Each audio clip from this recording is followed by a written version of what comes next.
Okay, so this is the review for quiz number 19, our little introduction to Pro Tools and some of the tracks that it has to offer. The first thing to say is about the authorization of Pro Tools, letting Avid know, hey, we've paid for Pro Tools, we're allowed to use it. Currently, and on Pro Tools 10 and up, you need an iLock, right? One of those little dongles that tells Pro Tools we're authorized to use it. In the past, before Pro Tools 10, you needed to use a piece of hardware, usually an M-Box or a 002 or an HD system. Getting into the tracks that we use in Pro Tools, the first one I want to introduce you to is the instrument track. If you're in the MIDI class, we've used a ton of these instrument tracks, right? The tricky thing about these tracks is that they are a combination. They have both the properties of a MIDI track, where they can record the performance data, the digital data of us making the notes, but it also works as an aux input, so the sound can come out and we can listen to it.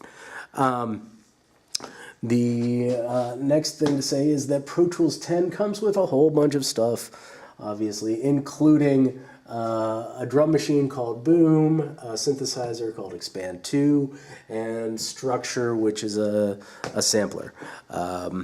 A whole bunch of other sound makers as well as plugins and those sorts of things. On top of that, the next type of track I want to talk about is the audio track. So that's going to be the type of track that we use for vocals. Vocals, we record those on an audio track. Mono audio track in samples is the default one that comes up. So if you want to make yourself a nice vocal track, Shift-Command-N, or go to the drop-down menu, make a new track, and what it suggests there, that's perfect for most of your vocal tracks that you're going to record. Last thing to say is the different track types.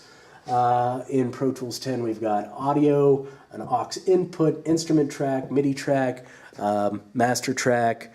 If you've got the HD system, there are a couple of others that are not that we don't need to get into.